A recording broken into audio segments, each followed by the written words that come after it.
Hello, this is Jason P. Wilson Zero in X-Force, and this is my Marvel and Independent Comic Poll List for the week of August 10th, 2011, and today is the 12th, and it is a Friday. And first up here is, of course, the much anticipated Amazing Spider-Man Part 1 to Spider Island number 667.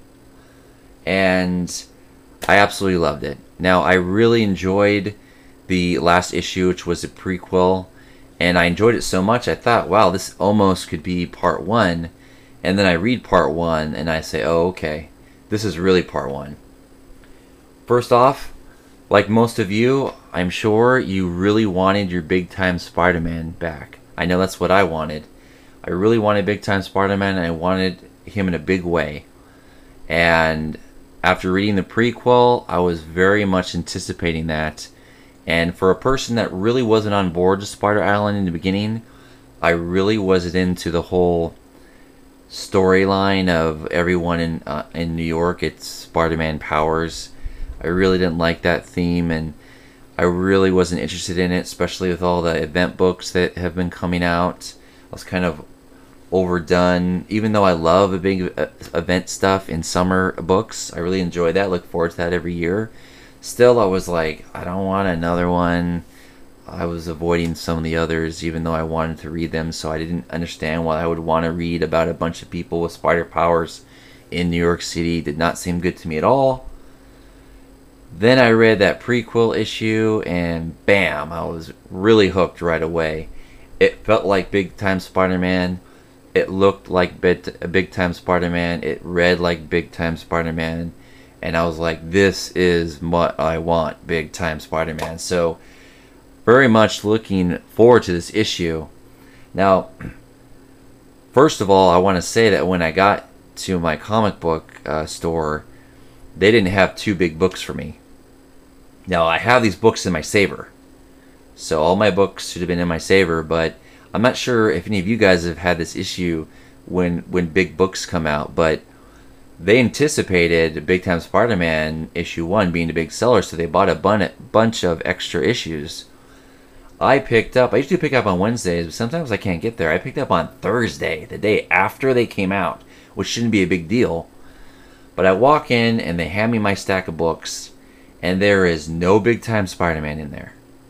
There's also no Detective Comic number 881, which is the final issue before the series ended and the reboot happened. Those are huge issues. Those were possibly my biggest issues of the week. And they were not in my saver. And I was like, hey, Matt, I'm friends with the guys there, so I wasn't upset or anything. I was just like, hey, I'm missing two big issues here. And he's like, yeah, we're sold out of those. And see, my last name is Wilson. So I was like, no, I thought my last name had cursed me again. I'm always at the end of alphabetical lines, I mean, I was really thinking, wow, am I really not going to get these two books? Luckily, he was cool, and I guess what they did is they did have it in there, but what they do is when they run out on the brand new section in the comic book store of all the new books, well, I guess what they'll do sometimes, if someone doesn't pick up, they'll pull from their box. Now, I pick up every week, so that shouldn't be an issue with me. But I guess someone accidentally pulled both those issues from my book, from my comic saver, and yeah, I was really happy that Matt went back in, possibly took from someone else's saver, and gave me these two books because I wanted those two books almost more than anything else that I got that week. So I got my Spider Island, aka Big Time Spider-Man's back. And I'm very glad I did. I went home, I read it right away, and I absolutely loved it. For a part 1, it's exactly what it should have been. I really love this art style. I really do. This artist is by far my favorite Amazing Spider-Man artist. I can't remember if I've seen him do other books or not. It's definitely a familiar art style. I possibly have. I'm not sure. I have to look. But I love this artist on Amazing Spider-Man. He is just great. The gestures, of Peter Parker and all of the supporting cast. They're always just handled so perfectly by both this writer and this artist. I love it. Absolutely love it. Love this issue. I can't say enough good things about it. Even though it's really early in and it's only part 1, so I'm not gonna like praise it too much more. But this is coming from a guy who really did not want any part of this in the beginning. Love this issue, and I just want to recommend to anyone, if you want to pick up Amazing Spider-Man and Spider Island, go to a comic book store and have it be put into your saver.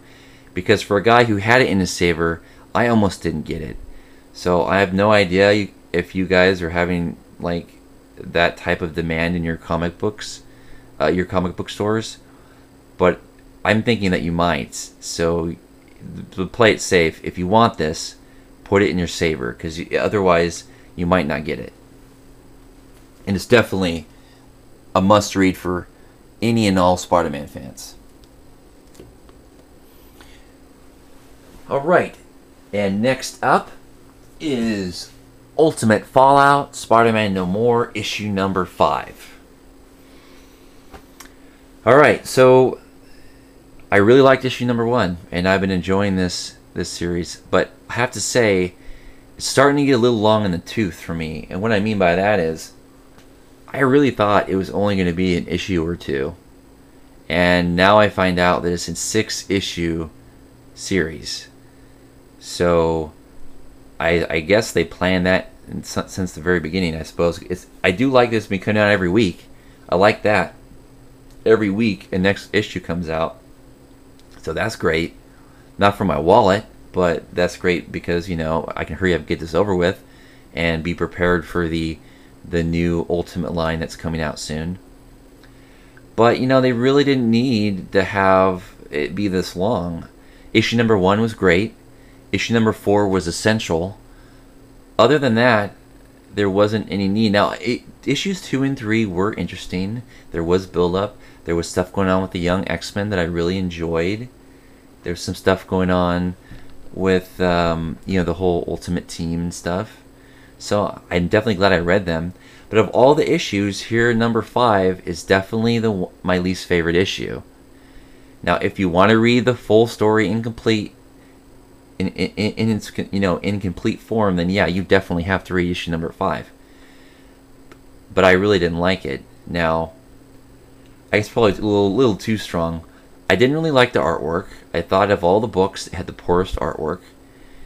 I thought the writing, I like Hickman. I thought the writing was good, but I thought the whole focus this time was not... I didn't really get a lot from the book. Like, I guess coming from issue 4, I read that book and I was like, okay, there's a lot of information in here that you have to have. It's almost required reading, number 4 it was. And number 1 was all just so great because you got all this aftermath of the whole Spider-Man, Death of Spider-Man thing, so that was great. Issue number 5, I didn't feel any of those things. I didn't feel like I had to read the stuff that was happening. I wasn't even enjoying the artwork. And the writing, even though it was good, I wasn't enjoying reading it too much. Now, this all could be turned around in issue number 6, and I hope it is. But as of issue 5, this is long in the tooth, and there's no need to drag this out.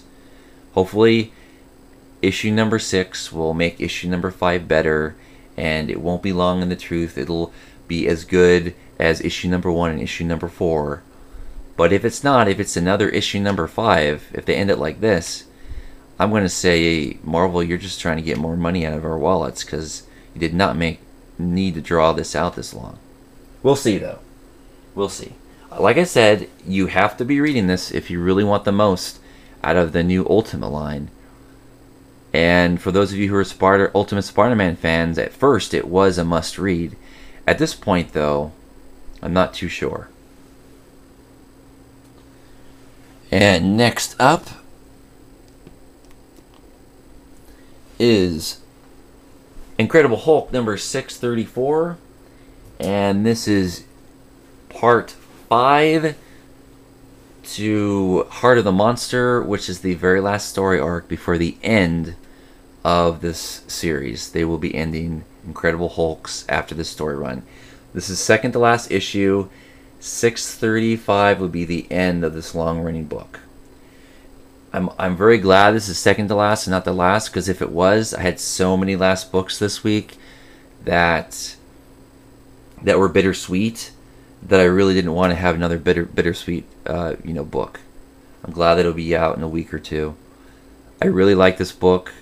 This has been one of the best, if not the best, story runs on the Incredible Hulk / Hulks series.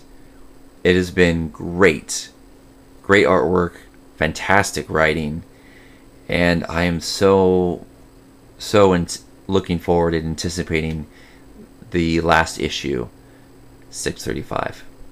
Love this book, and I won't go too much more into it because, like I said, this is a must-read for all Hulk fans and anyone who's even interested in Incredible Hulk. This is a must-read last story arc. It is just fantastic. It is great.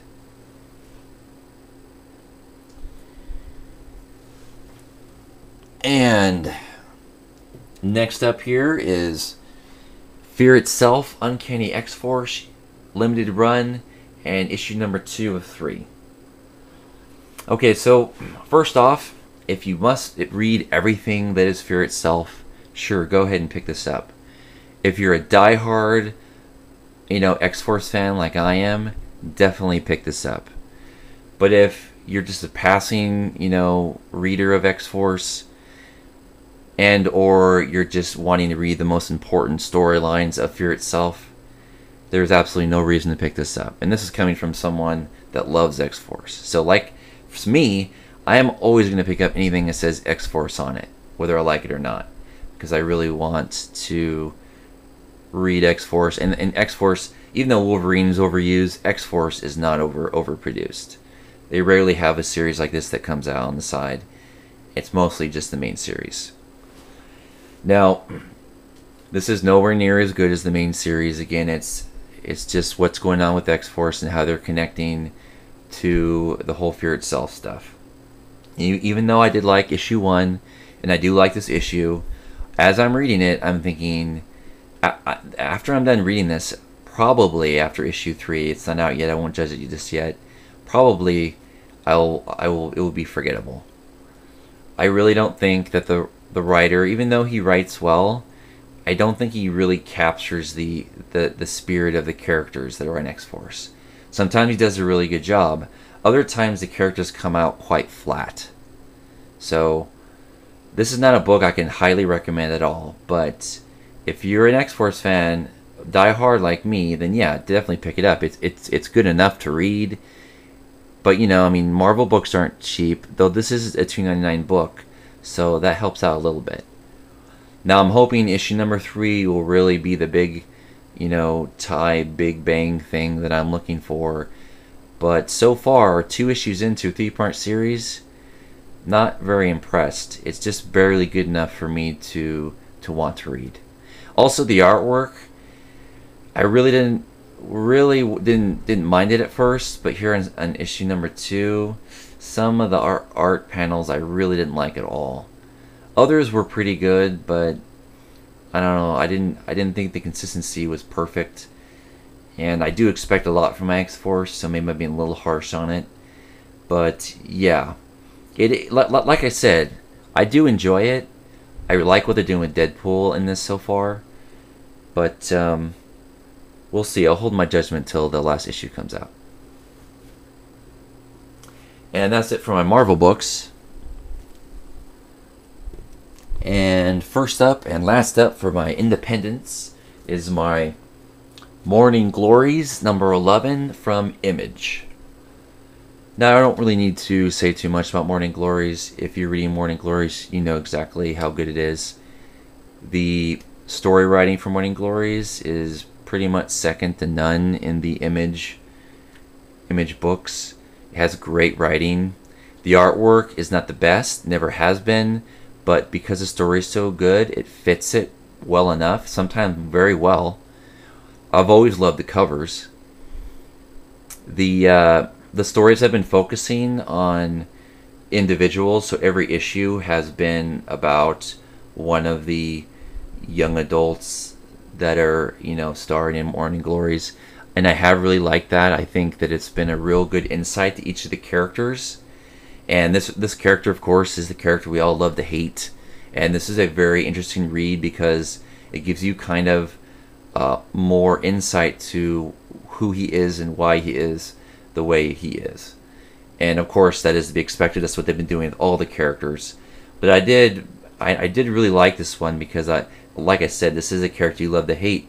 So you kind of get an insight to that. So that was nice, and I liked it quite a bit. And for any of you who are looking to jump into Morningglories, this is not the time to jump in. I recommend you just pick up the trades. Number 1 trade's out. I think the second trade's out. And I believe very soon they're going to be starting the new story arc after they get away from focusing on all these characters. And I'm really looking forward to seeing where they're going to be going at that point. So Morningglories, good as always a recommended read. And with that, those are my Marvel independent books for the week. And I do have a question for you guys. Have you guys been finding that any issues with picking up the Amazing Spider-Man issues of Spider Island? Let me know. And with that, thanks for watching, and I'll see you next time.